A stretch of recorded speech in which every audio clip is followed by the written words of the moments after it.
well. Is that all good? Yeah, that's why I wore the polo. Perfect. So he's prepared today. Yeah, bro. All right. So welcome to the Sweet Science of Fighting podcast today with Meer Awny. Welcome, Meer. Hi, man. How you doing? Thanks for having me. No, thanks for coming on. We've got another Aussie on here on the podcast this time, representing Another that one. side of the Who was ocean. the other one? Graham Morris Oh, was nice. on. Sorry. Yeah, My yeah, God. yeah. So had him on episode number 2 if anyone's interested to go back to that. But maybe just for listeners, you want to give a brief background about yourself and maybe a little bit about your business, and don't be afraid to name drop some of the fighters that you're training too. Yeah, I'll speak the truth. So you've already mentioned my name. I own a private facility called Ethos Performance, as per the logo on my polo at the moment. Perfect. I've been working with combat athletes full time for almost 6 years now. It was something that stemmed from a personal interest based on the fact that my own competitive history was also in combat sports.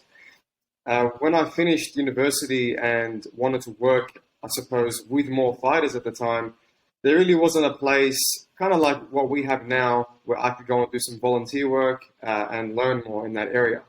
And so what I did was I went overseas and took part in some internships and experiences over there to increase my own education around that population of athletes.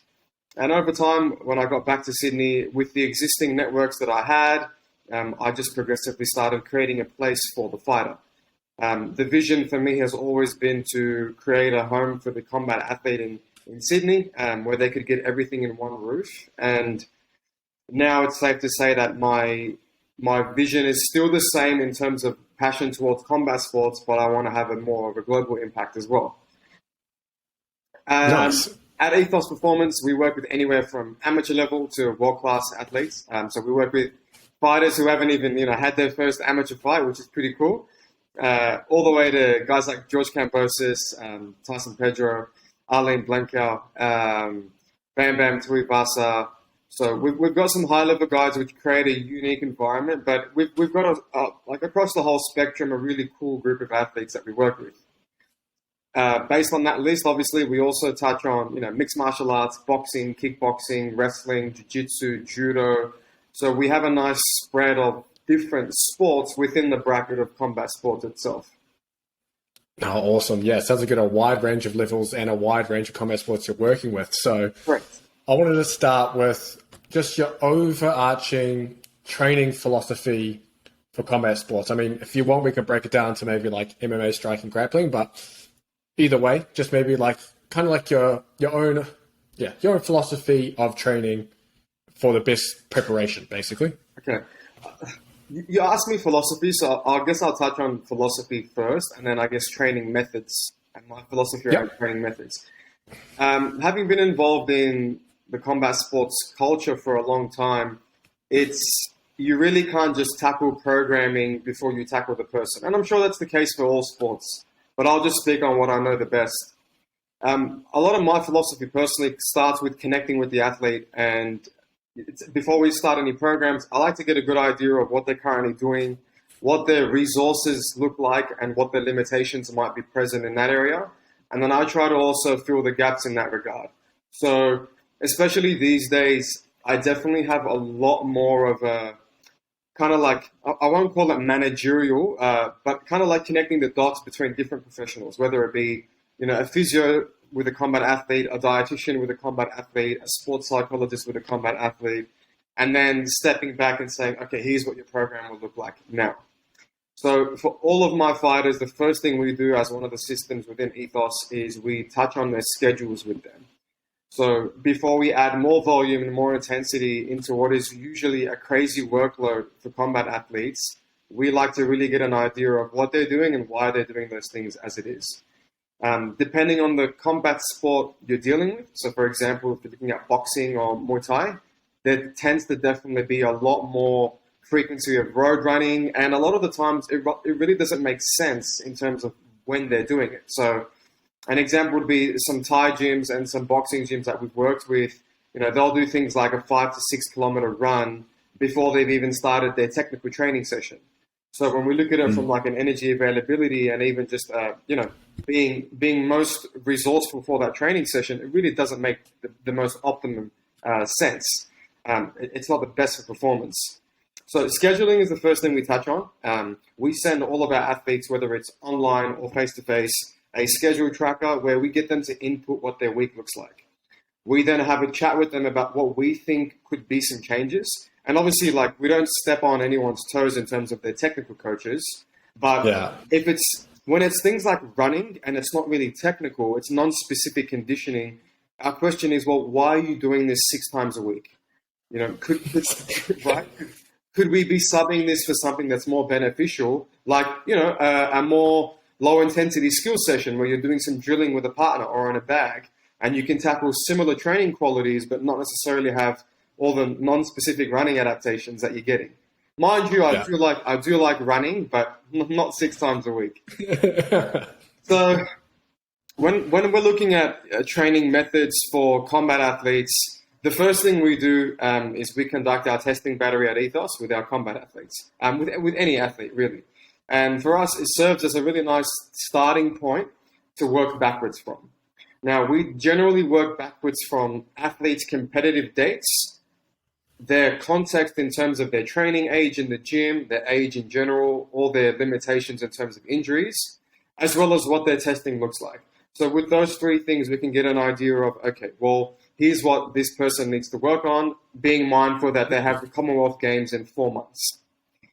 So that's step 1. Now, in terms of training styles, look, I think a lot of the time, the fancy stuff that we see on social media, it serves probably, 5 to 10% of someone's program, generally speaking.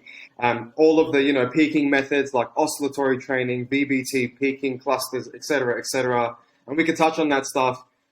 That all kind of, for us, it's 4 to 6 weeks out, really, when we start utilizing those methods more so. It doesn't mean we don't touch on them if they don't have any comps. We might cycle some different training qualities if they don't have any fights coming up. But look, being combat sports, more often than not, the athletes do have some sort of competition that they are getting ready for. When they're amateurs, it's acyclical in nature in that you don't really know when it is. So you kind of need to have all qualities touched on throughout the year, whilst obviously focusing on the ones that person needs the most. So, you'd refer to that as like a vertical integration model of programming where, if the person's quite strength deficient, you can have that as the primary training goal, but it doesn't mean that you don't do any plyometric or more rate of force development work at the same time. For higher level athletes, and I'll use someone like George Kambosos as an example, it's not easier, but it's clearer to see what the calendar looks like because things are contracted and things are definitely planned out a lot better now. So, prior to the Lopez fight, for example, we knew he was going to be fighting Lopez and we knew the date. Albeit obviously with COVID and changes of fights several times, that changed. And then with the Devin Haney fight, again, we knew that it was going to be at that time of the year. So we could start planning backwards a lot easier. With amateur boxers, let's go amateur boxers as an example. Man, these athletes are competing anywhere from like 1 to 3 times a month, depending on the type of competition. So if it's like a state, national, or qualifiers type competition, they've got anywhere from 1 to 3 fights over a weekend. And then 4 weeks later, they've got another amateur fight. Then they might have an exhibition fight. And so if we're programming and I guess periodizing for that sort of athlete, you can't keep peaking every 4 weeks because you're not really developing any quality to peak off on the back end. So for our amateur guys, boxing, MMA, we have a more vertical integrated model where we tackle the key qualities that would benefit that athlete. And being amateur, a lot of the time, it's just developing a good foundation of hypertrophy and then developing enough strength to then qualify them to do some more complex training methods like the BBT stuff later on. We call it in the industry, it's like the meat and potatoes, right? So we keep it simple as long as we need to. I think what we do well is we understand the sport, the context of the sport quite well, just by default of dealing with it every single day. So I personally feel comfortable when to push a little bit more despite there being a comp coming up. Because I just have honest conversations and understand that, okay, if you're an amateur boxer and you've got the Commonwealth Games in August and you've got some trial competitions in the lead up to that, I'm not too focused on the results in that fight, so long as you're healthy and you're fit and you can come out and we can continue training. Because I know that we've qualified for the Commonwealth Games and the priority is performing at that competition. Perfect example of that would be one of the current athletes I'm working with. So we've got a few athletes going to the Commonwealth Games this year. One of the athletes I look after, her name's Kay Scott. She's an example of what I just mentioned. So she's had some, fights in the last couple of weeks. She's had some camps where we've had to undulate training loads and things to accommodate for travel and increase training intensity with different teams and obviously sparring as well. But the ultimate goal has been to make sure she's in great shape for August for the Commonwealth Games. Now, when we're looking at very different sports, if we're comparing a sport like boxing to jiu-jitsu, obviously the qualities within each sport are slightly different. If we look at the isometric strength requirements and strength requirements as a whole in jiu-jitsu, it would be very different to boxing. The pulsing type actions, the power requirements in boxing would be greater than they would be in jiu-jitsu. It isn't to say that there aren't any strength requirements in boxing, but they would definitely vary between a boxer and a grappler. So then we would train those things accordingly. There'd be some more like specific type exercises we would include. But a lot of the time, it's manipulating tempos, joint angles, changing how we would peak for that. Plyometrics, whilst we do include them with our grappling athletes, especially if they're jiu-jitsu, it's not as important as a quality to see improvements in. So those are the subtle differences that you begin to appreciate once you start working with different combat sports. No, perfect. You're preaching to the choir and a lot of that stuff. And I think the listeners might recognize a lot of the things that you're saying there with some of the stuff that I've written and sent out too. So it's great to have someone else reinforce a lot of those similar points as well. I wanted to dive a little bit into some of your testing. So I think understanding as well, I guess, the metrics and the key, I guess you say your KPIs within your testing will also help kind of solidify that philosophy of your training. So are there specific tests that you've found, I guess, provide you with good information for programming? And are there certain KPIs within those tests that you've found that seem to indicate good combat sports performance? Look, I'll start by saying a lot of the tests are limited to the fact that they're very sagittal in nature and they are what they are. It doesn't mean you can't take merit from them and use them. So we use Valve's systems for our testing. So we use their force plates and their force frame.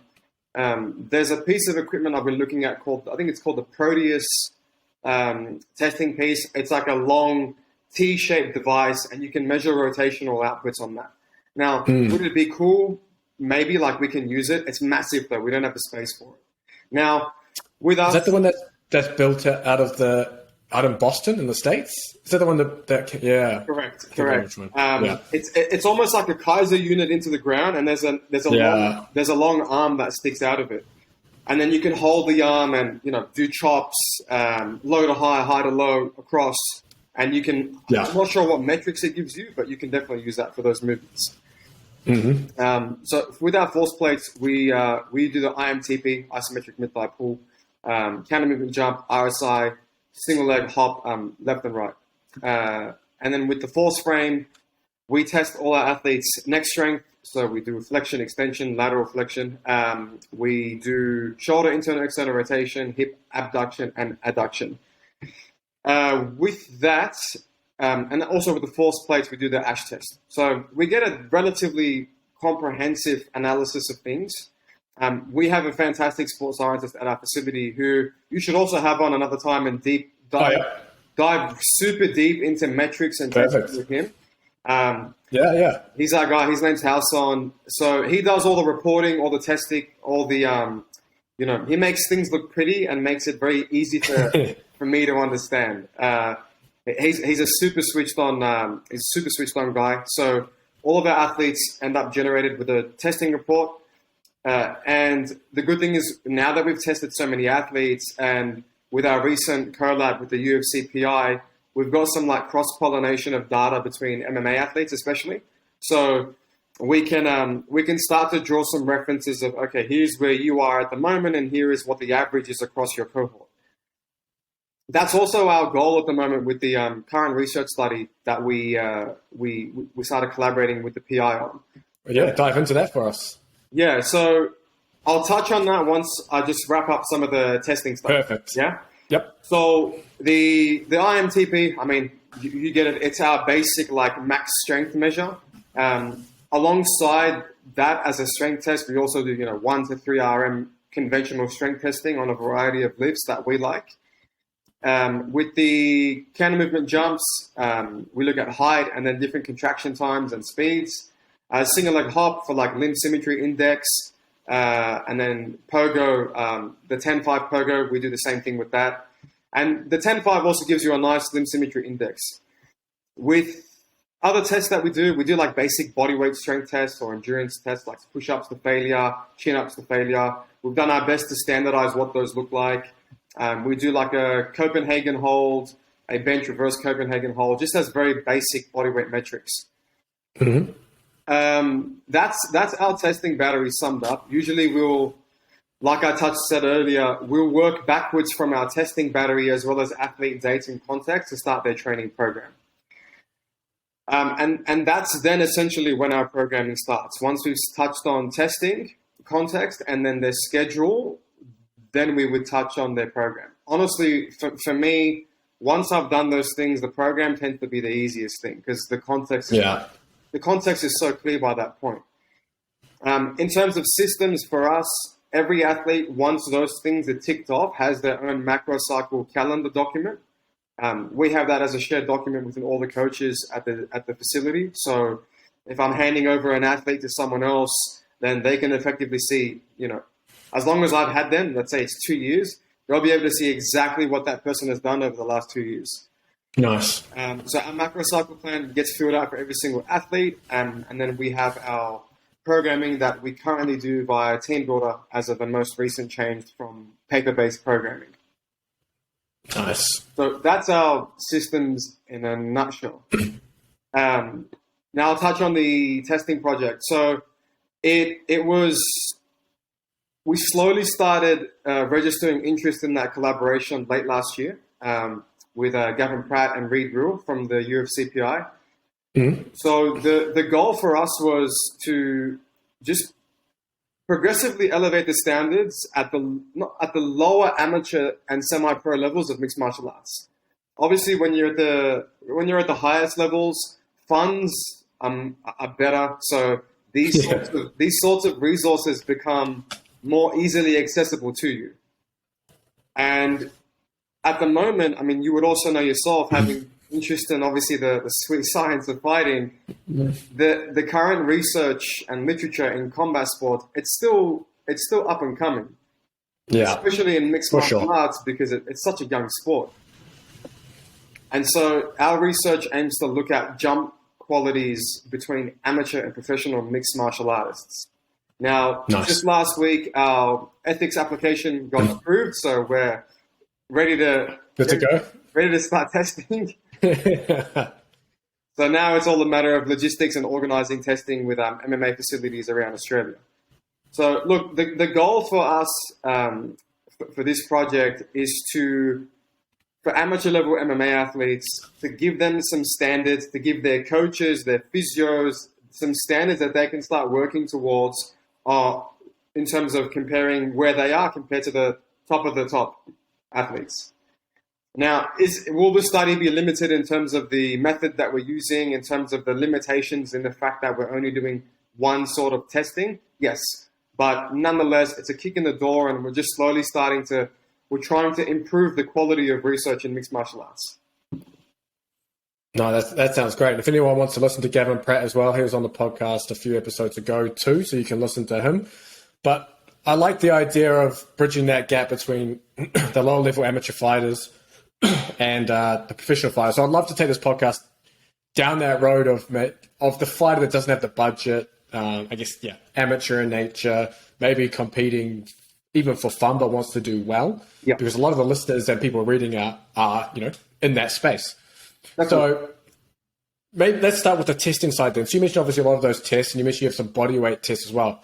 For someone who doesn't have access to any of that kind of equipment, would you have any recommendations in terms of what they can do to maybe assess themselves and kind of keep track of their progress? Yeah, so look, you can do long-standing tests that have been around for a long time. You can do a basic vertical jump and tag something up top, and then there's some research on what acceptable elite standards are for counter movement jumps. You can do things like broad jumps for distance. I've done that with some of my online guys. So I work with quite a lot of online athletes all around the world, and sometimes they don't have access to those facilities, like you said.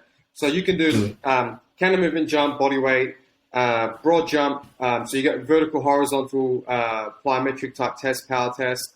Obviously, your 3RM tests, which are going to be done with all athletes at all levels. You can do your basic body weight push-up, pull-up tests. We have some other like lower trunk type training requirements, things like a basic hollow body hold, strict for 60 seconds, a prone hold for 60 seconds. There's also the, what's it called? The closed kinetic chain shoulder stability test. It's the shoulder taps, I think, in 20 seconds. And then there's some standards on what, again, beginner, intermediate, advanced results are. So again, we're talking about basic testing. Single leg squat to box, active straight leg raise for your hamstrings. All those things are very easily repeatable tests that someone can do on a budget, definitely. Now, that's great. That's great insight. Yeah. So one thing I'll touch on, and I'm going to plug a project that I've been working on while I'm here. Yeah, go for it. So look, what you said nails the hammer on the head. Fighters are very limited to having access to all of these resources, even at higher levels, because of the nature of things being so expensive and them juggling so many things. So James, like if you're managing nutrition, so you're paying a dietitian, you've got a meal prep company, or you're buying your groceries, you're seeing a physiotherapist, you've got an S&C facility, and then you've got your gym membership for your skills training. Very quickly, all those things add up, right? And the reality of things is a fight camp is not cheap. Usually costs increase during that time as a result of having to invest in that period. Which is why recently I launched the Ethos online coaching service, because I'm aware, and I've had these conversations for the last however many years so often, where an athlete is limited or not able to train or work with us because they just can't afford it. And I completely understand when that's the case. So the Ethos online coaching service is $10 a week, Australian $10 a week. Gives athletes access to actually working with coaches and not just buying a program. So I've purchased a lot of the programs on the market, and whilst they're great programs, they're limited in that they're 6 to 12 week PDF package. So you don't really get any of the guidance, any of the community, any of the networking and other resources that come with what is usually working with a strength and conditioning team. And so with the Ethos coaching service, whilst it is $10 a week, you get your program on Team Builder. It's modified to your training level as well as your stage of competition. But then you get access to our Ethos community group where you can ask questions, where you can get connected with a dietitian, with a sports psychologist. You can send emails anytime, and myself and the team check them every day. We get back to athletes about their training schedules, if they have other questions about hydration, and all those sorts of things. So that was my big, global goal, not just like obviously, helping more fighters in Australia, but also fighters around the world who want to have access to high performance environments, but don't have the budgets to do so. I slowly wanted to provide a route where they could have that at a cost effective price. Yeah. And I mean, many, you say the career of a fighter doesn't pay well until you're at the top. So Correct. a lot of the guys coming, I mean, in all combat sports too. It's not just MMA. So yeah, fully agree with you there. And I think we're both on the same path too, to try deliver, cost effective things for people to use. But I want to come back as well. So I guess towards the amateur fight, I mean, you have a lot of people come through the door, and you've probably seen a lot of the way fighters do things before coming to you. So are there any big, I guess, blunders and mistakes that you see commonly with fighters that come through your doors that maybe they're doing training-wise in terms of how their schedule's set up, the type of training they're doing, anything like that? Yeah, okay. Let's go schedule as the first point. Yep. What I generally see and see quite a lot is a schedule that has no structure, that has no concept of high and low days. I'm not necessarily discussing like acute chronic workload ratios because, I mean, that's also slightly been disproved in literature as being an effective means to monitoring things.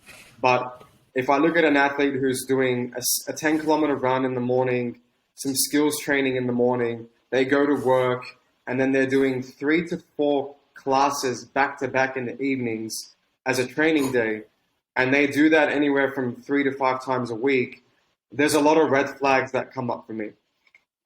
Generally, what I find is that athlete says that they feel tired, and that despite doing all of that training, they feel like they're not as fit or as conditioned as they'd like, as they'd like to be.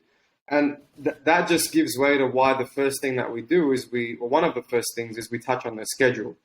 So, look, the reality is for an athlete in that case, what they're doing for work is also important. So if you're a bricklayer, if you're working in a labor-intensive role, that also needs to be accounted for. Now, if they're doing their skills training in the evenings, after a long day of work and a 10K run in the morning, the next thing that I'll touch on is how poorly educated athletes are on basic concepts of hydration and nutrition. Now, without stepping on my professional boundaries, we also touch on those concepts very basically with athletes because the information is there. And if we ever need more information, we work very closely with the team at the Fight Dietitian to provide our athletes with a more professional service if they need it. Now, in terms of tackling basic hydration and some basic understanding of macronutrients and how to fuel yourself for training, we can definitely do that with the athletes. So those are the first two things that I'll re-highlight as the errors that I often see is lack of structure and overtraining in an athlete's schedule, basic understanding of hydration and nutrition, and that starving yourself isn't the best way to make weight for an athlete. The third thing I'll touch on is the type of training that combat athletes are doing when they refer to the training as strength and conditioning. Man, oftentimes I don't even like saying I'm an S&C coach because immediately I know the picture they get in their mind is someone who's going to put them through fight-specific circuit. Look, the thing is, I've said this in podcast 3 years ago, but it's still happening. And I guess that's the whole reason why I'm trying to, we're trying to elevate standards and make what we're all trying to do, I guess, on this podcast as an example, more accessible to combat athletes. So the third thing is, going through countless non-specific circuits as a way of developing yourself for a fight is not ideal. So we break down what we do as very general in terms of, training goals. In terms of transfer to sport, you can very easily argue that there isn't any direct transfer of what we do to the sporting success. You look at some athletes in the past that have been world champions, Hall of Famers, who have had very non-conventional sorts of training methods. I like how you call it non-conventional. A euphemism for the audience. It just highlights the beauty of the fact that combat sports is such a skill-dominant sport. Yeah. And which is why we always have to humble ourselves as coaches in this industry in understanding that I feel like there's a lot more that an S&C coach can do aside from just writing an athlete a gym program. That's my personal coaching philosophy in a nutshell is I do a lot more than just give an athlete a program. I'm invested in seeing them succeed in all areas, outside and inside of sport. So touching back on errors, it was schedule, basic understanding of nutrition. Third is stepping away from all of the lots of sweat, heart rate high, non-specific circuits. And man, the amount of times that I've worked with an athlete for the first 2 weeks and they say, hey, look, I feel great. And what we've done is we've actually stripped away a couple of sessions in the week, and I've stopped doing circuits and stuff with them, or got them to stop doing their circuits. Yeah. And I've just got them to do a very basic, GPP style strength program because it's their first time doing it. And what's that feeling they have of feeling a lot better is the fact that they have more energy availability now for their training sessions. And their loads are undulating throughout the week, so their body's recovering more. And they're more hydrated. So those would probably be, off the top of my head, the 3 things that I feel like all combat athletes can benefit from at any stage, really, is understanding how to optimize their training schedule for better performance and recovery, understanding their nutrition and hydration a little more, and when the time comes and they've exhausted basic understanding, they can work with an experienced or a qualified dietitian who has skin in the game, which I think is very important. There's a massive gray area when you're dealing with weight cutting sports, and there's a reason why I refrain from working with a lot of other dietitians, because I've been working with Jordan, and Jordan especially for the last 5 years now. We have a lot of mutual athletes together, athletes that he's referred to me, athletes that I refer to him. So, Arlene, Tyson, they all work exclusively between the two of us, and it makes for a very easy system. When an athlete's fight is over and I want to focus on some hypertrophy, he lets me know what my upper limits of weight are. I let him know what the training schedule looks like, and then he adjusts macronutrients and meal plans accordingly. And what it does for the athlete is they feel very looked after. They feel like they're covered in all areas, which was always the goal, to be able to provide that sort of service to the athletes, both at lower levels and higher levels. Wow, that's awesome as well. I want to go and dive a little bit into that schedule. I think I'll say a lot of fighters struggle in this area in terms of planning schedule. I mean, a lot of them are also subject to, I guess, their technical or their skills training schedule as well, right? So they have to plan around that. Right. So you mentioned obviously how you like to undulate workloads, and you mentioned the high-low system within that as well. So do you want to maybe break down how you see a good typical week schedule looking? Maybe just go by a typical technical training schedule that some of your amateur fighters may have. Kind of where you would place strength training with it in that, and where you would potentially place extra conditioning. Okay, so let me think of an athlete that I know well. So I work with let's say an MMA athlete who's semi-pro, and they're also working a full-time job, which is something you have to consider, right? Yeah. So let's say they spar Tuesday evenings and Saturday mornings. So immediately for me, I don't put any intensive lifting or conditioning on the same days as they're sparring. Me personally, especially with a full-time role. Because what that means for me is I know that he or she has to come in and do that in the morning. So what does that mean for the sleep the night before, and what does that mean for the recovery throughout the rest of the day? So would you change that if that athlete wasn't working full-time? Yes. Yeah. Okay. So with some of the UFC guys or full-time athletes who aren't working or working very little hours now, I'm happy to do a lift on the same day as sparring, 100%. Yeah.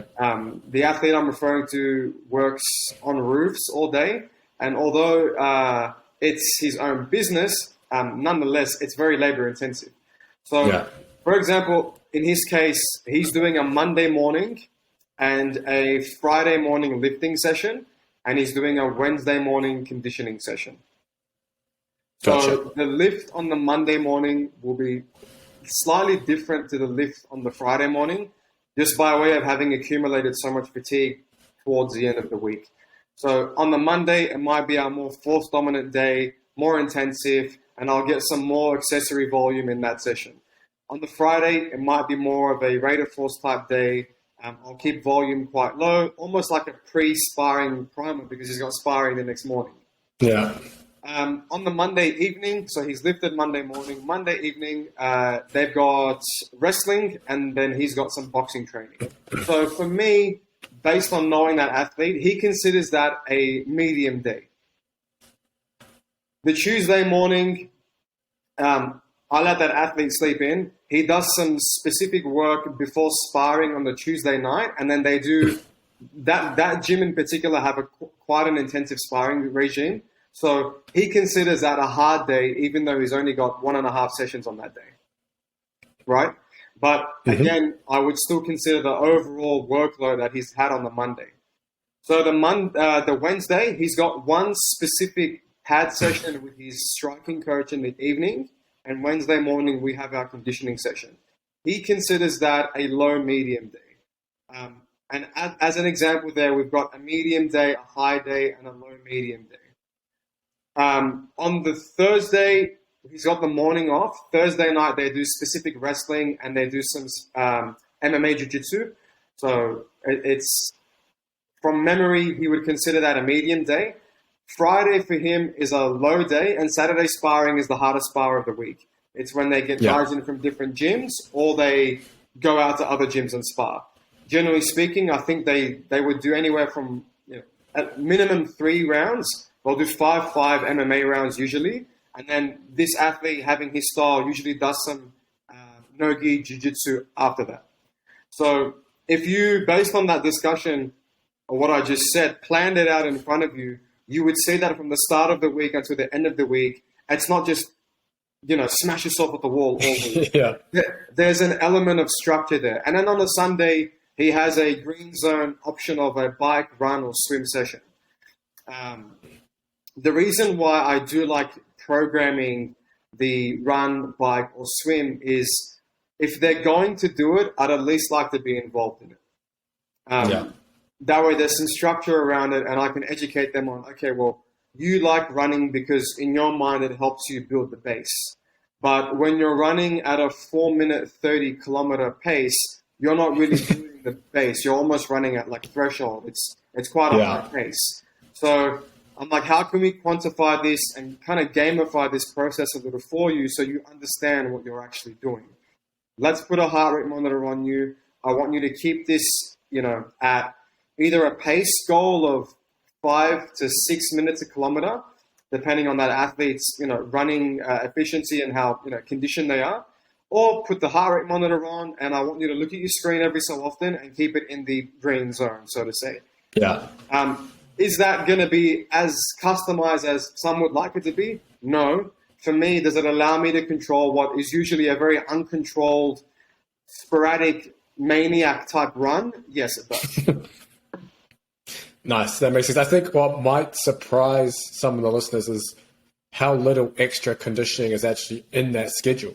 Because there's only, I guess, one extra plane conditioning because essentially the skills and stuff's taking care of that. So would that ever change based on the athlete where you would have, I guess, you would find more slots for that conditioning, depending on the athlete's profile? Yeah, I'll give you an example of another athlete who I work with who's a professional mixed martial artist. He's very good, but he's very invested in his work schedule. And what that means is he only makes it to his technical training sessions, I believe, 3 to 4 times a week. Now, what that means is when I speak to his head coach and when I speak to him, he feels like he isn't as conditioned as he would like to be. Now, for me, I would just like him to go to training a little bit more. But he physically can't make those sessions because of his work.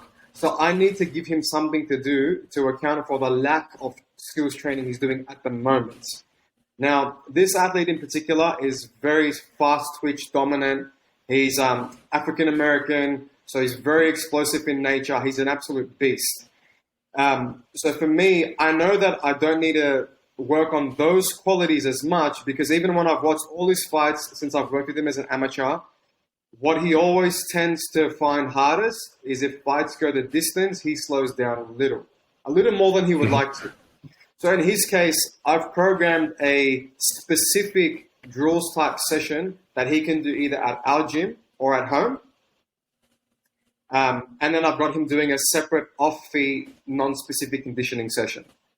Now, on that topic, I know there's like conflicting thoughts on doing any conditioning with combat athletes that's non-specific to their training.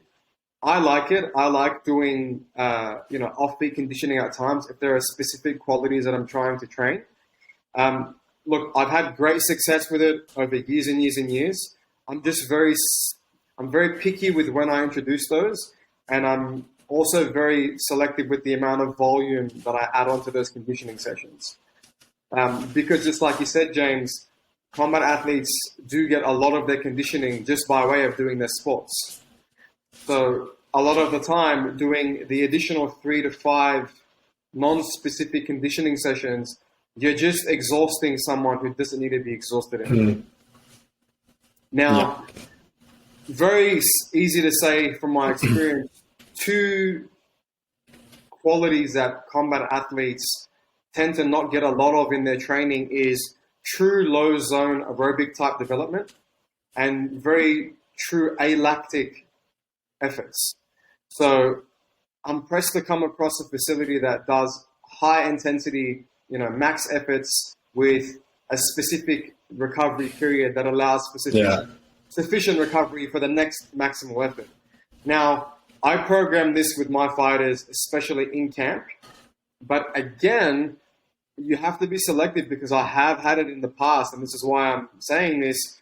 Depending on the athlete, you can also cause repetitive type injuries in camp with maximal effort specific work. So I have to be mindful of names, so I won't say any names, but I had a UFC fighter I was working with, and he had existing elbow injuries, had even had had surgery on the elbows. So if I want to do max effort ground and pound with that person, I've got to be quite careful because I've been told by his surgeon that he has to limit the amount of force applied on the elbow. So again, for someone like him, a safe, controlled, max watt bike effort is kind of a nice alternative at that time. Yeah. I've had athletes in the past with groin injuries. And so if I want to do max effort bag work with them in terms of kicking or kick shield max efforts, again, if they're a strong, powerful, capable athlete, them kicking the bag at 100%, again, in camp, when their technical training is already at a high, when their sparring is at a high, I need to be careful that I don't overdo it with these efforts. So a lot of the times, like you said, it really depends on the athlete. Sometimes I'm taking out conditioning completely outside of in camp, So they get their conditioning from their skills training, and I might tell them, look, at the start of one of your PAT sessions, I'd like you to do 5 alactic efforts on the bag, and then you can start your PAT session with your coach. So I'll try and get my small efforts in their training as it exists without necessarily adding more onto the schedule. Yeah. With this particular athlete that I was speaking about, the African-American athlete, he has 2 conditioning sessions from us because he isn't getting enough from his skills training sessions. And then that if I keep it as it is and he fights, he might be at a deficit when it matters. So that's an example of when I would actually add more conditioning contextual to that person, obviously. Do you want to give an example of what that specific conditioning prescription looks like and also the non-specific option, just for the listeners that are maybe only training 3 or 4 times a week and thinking, oh, I want to do some of that extra stuff in their own training? Yeah, okay. So let's go non-specific. For an example, if you run a very basic mass test or you do an anaerobic 3-minute MMP test and you get wattage outputs for someone, regardless, get something where you can prescribe off, whether it's watts or meters or time, right? And if you're using mass and you're using meters, you might have someone do a specific amount of time and intensity on a erg machine, so a concept bike, a rowing machine, or a ski erg, and then they might have another period of lower percentage mass recovery work. I like that because in large groups, which is what we have, when I need to individualize things, I can do it very quickly. And just on that, I program for a couple of gyms in Australia. So I do their strength programming for the whole team. And a lot of the time they say, look, it's just one coach and 12 athletes. How can I very easily customize the conditioning so they're not all just doing the same thing? In that case, this sort of prescription works really nicely because if they've got 12 machines, you've got 12 people, each person has what might look like the same program, but it's, customized based on their testing results. So it's relative to that person. Now, that's one example of non-specific. For the listeners, anything non-specific is non-specific to the movements and the nature of the fighting itself. So if you're running, if you're rowing, biking, sled pushing, farmer's carry, step-ups, all of those things I would consider non-specific to the sport itself. Now, specific would be your pad work, drilling, partner drilling, bag work, floor to ceiling, specific bag work on the ground. And you can manipulate work to rest ratios. You can use heart rate as a gauge. And then you can provide, instead of using a rowing machine, you can do specific bag drills. Instead of doing active recovery on the bike, you can do active recovery on some cone drills or some line drills for boxing athletes. Here is when, for a very small part of programming, something like, even drawing out some ladders on the ground can be helpful for some boxing athletes for specific footwork drills. I know ladders get butchered, and I personally don't see as much use for them as you do on social media, especially with grappling athletes, just by way of the fact that that sort of movement is very foreign to, let's say, BJJ as an example, where the majority of the time you're not on your feet. But if I look at Taekwondo and boxing, especially amateur boxing styles, it's very like tip tap, tip tap. If you're a boxer, you know what I'm talking about, James. I hope you know what I'm talking about. I'm not a boxer, but I know what you're talking about. Yeah, amateur boxing is very much like there's more engagements. It's very in and out, as opposed to the pros where you can slow things down. Obviously, Taekwondo is the same. If you look at Stephen Thompson, Wonder Boy, his style is very much like boom, boom, boom, boom. There's that like shifting of feet. Yeah. So again, you can modify your specific drills to be more relative to the sport. So an example of a session could be a specific session, could be an athlete on a bag, and they have, focusing on straight punches for a specific amount of time. That can be the higher intensity, and you can use heart rate as a gauge of your intensity on that effort. So you might want them at what you would consider like, if you were going equivalent to higher percentages of mass for longer distances, they'd be working in their like green, low orange zone as an example. And you could get that person to hit the bag for the designated time at that intensity. Let's say it's 90 seconds. And then in their off period, you can give them a low-level specific footwork task. Or if they're a grappler, you can get them on the bag and get them to just slowly practice their, knee slide passes, their, guard passes, essentially just going through some drills. If they have a bag with legs, they can practice on the back and do some sweeps. I'd like to sometimes use things like basic hip escapes and those very fundamental jiu-jitsu movements. But if I can, where I'm able, I like having a bag, especially a bag with like those fake limbs. So athletes can just go through movements of drilling, practicing, transitioning between half to side, to mount, north-south, and they can make things a little bit more specific in that regard. So very simple. Specific is just do your sport. Non-specific is you're not doing your sport. You're not doing your sport, but you're targeting qualities that would help you in your sport. Yep, for sure. As an example, we understand, but for the listeners, that a developed aerobic system is important for being able to recycle energy in between efforts. So it's essentially like if you want to be able to reproduce successive flurries of combinations or high intensity efforts, your aerobic system is very important for almost like recycling and churning it so you can go again. And then in between sessions themselves, a developed aerobic system allows for better recovery. And so you can target that system nicely without having to do specific drills where the heart rate generally tends to be higher. So if you get someone on a stationary bike where there's very low contact stresses as opposed to road running, for example, you can get someone and you can get them to practice their nasal breathing cadences, and you can get them to have a nice recovery session in that regard whilst you work on that low-level aerobic system adaptation. Awesome. That's great information for the listeners too. And I get asked this often, you probably get asked it often too, and I probably know your answer, but I want you to dive into it anyway.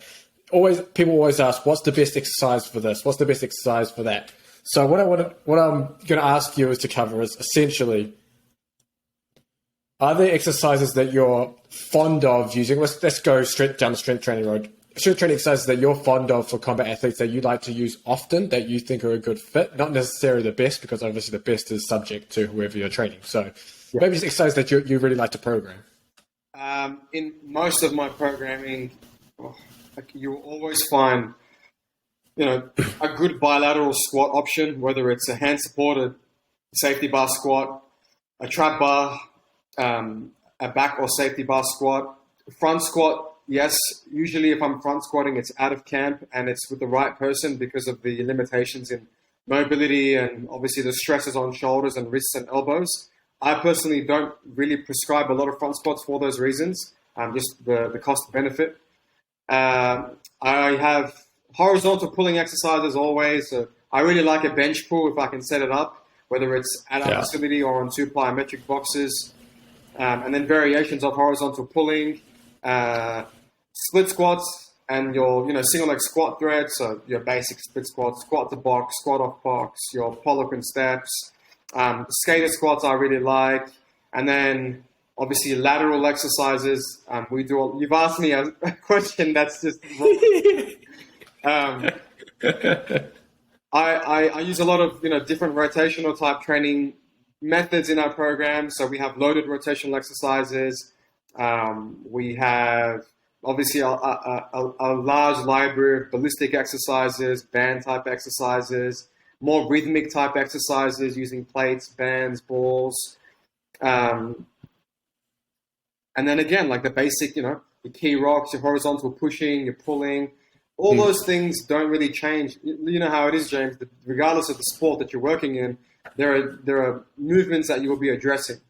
But I love a good trap bar deadlift, a bench pull, a hand-supported safety bar squat or split squat. I love developing a really strong push-up because I like using that later on for my plyometric push-ups, the boxes, continuous plyometric push-ups, deficit push-ups, band-assisted plyometric push-ups, and then all the super maximal push-up variations with bands and stuff. So push-up is definitely a very underrated exercise, and people generally perform them terribly. I like coaching a very strict gymnastic style push-up, and that's how we like starting.